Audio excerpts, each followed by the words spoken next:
Hey guys, how's it going? Welcome back.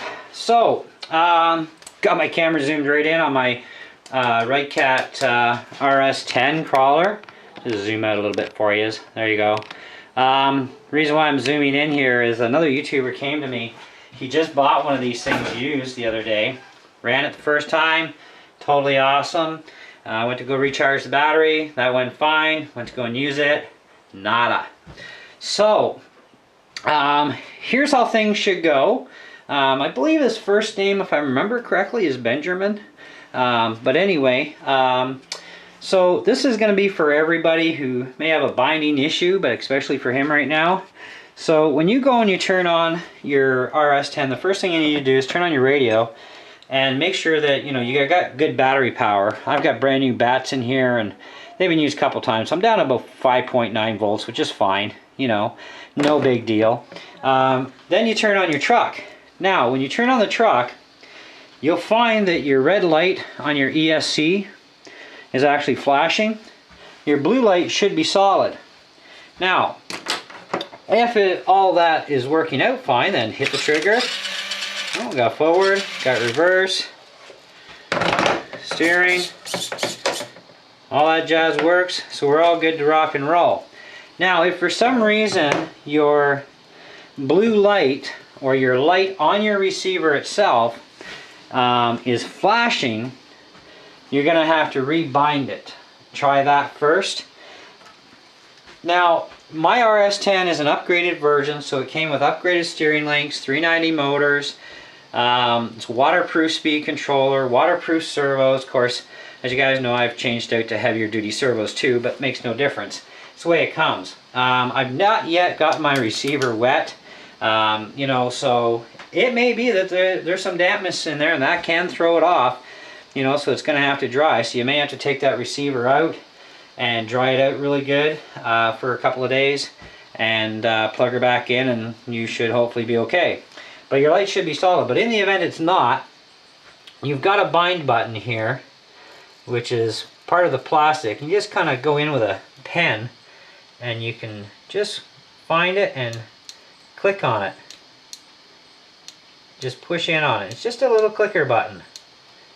But hold that down, let it go, and it should rebind. Now, I don't know if he got his manual with his, but it does tell you, how to bind this stuff. And I'll just read a little bit from the book for you. Before using your 2.4 gigahertz radio system, please follow which is to bind the 2.4 receiver to the radio. Make sure the radio system is securely connected before performing. Motors, ESC, receiver, battery are all connected. Hold the bind key on the receiver, switching on the power. Do not release the bind key until the indicator flashes sharply. Hold the set key on the radio control using hold the set key on the radio control, switching on the radio control. Press the bind again, shortly press to activate failsafe function. Now what the failsafe is going to do, and I know mine's not active, is when you turn off the radio, your car should not move at all if failsafe is active. It also works for if you run out of range too, and basically the same thing. If your radio's not on, it's technically out of range, right? Mine's not active, so my truck will just take off, but I don't drive it that far away anyways to worry about it. So they do tell you how to do that sort of thing. So it's pretty simple. So what I'll do is I'll just move the truck out of the way, and I'm gonna try and zoom in on this instruction part as best I can so you can see what's really going on here. So turn this off and move it out of the way. And this is the information that you need to know about binding the receiver here.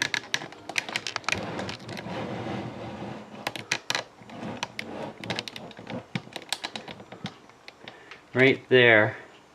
So I don't know how well you can see it, but it's the best I can do for zooming in on it. Otherwise it's going to be, you're not going to see it. But these are the instructions on how to bind. And it tells you, and like I said, I just showing you on my RS10, to push down that bind button and what it does. So But anyways, so that's your instructions there.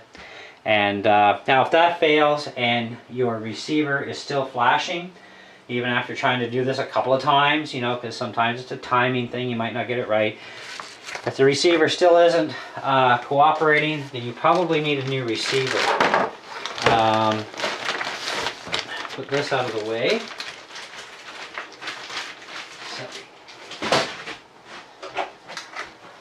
And we'll go back to the truck here for a second.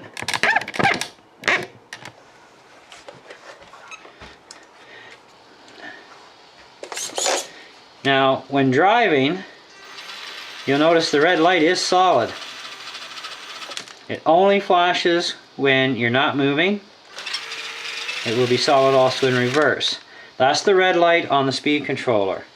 That should always be flashing when you're not moving.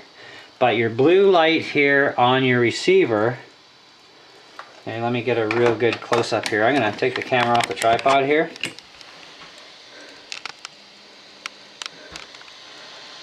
So that's our receiver there, and that's the blue light. That should be solid when your radio is bound to it. Okay? And that button again, I'll show you, is located right here beside the light. And you just push down on it with a pen, and you should be able to get her to click without any difficulty. There we go. See it flash? So I'm activating the switch. So, now, if all else fails, and your receiver is bound, but you can't steer, and you got no movement, then there may be a pretty good chance that your ESC might even be toast. But it could still be the receiver anyways. But I would definitely start with the receiver because it's the cheapest one. If you have a spare receiver around the house, just hook it up to the speed controller. It doesn't have to be the same amount of channels, so it doesn't have to be 4-channel, right? But even a 2-channel one would help troubleshoot whether or not the receiver is the issue or not, you know.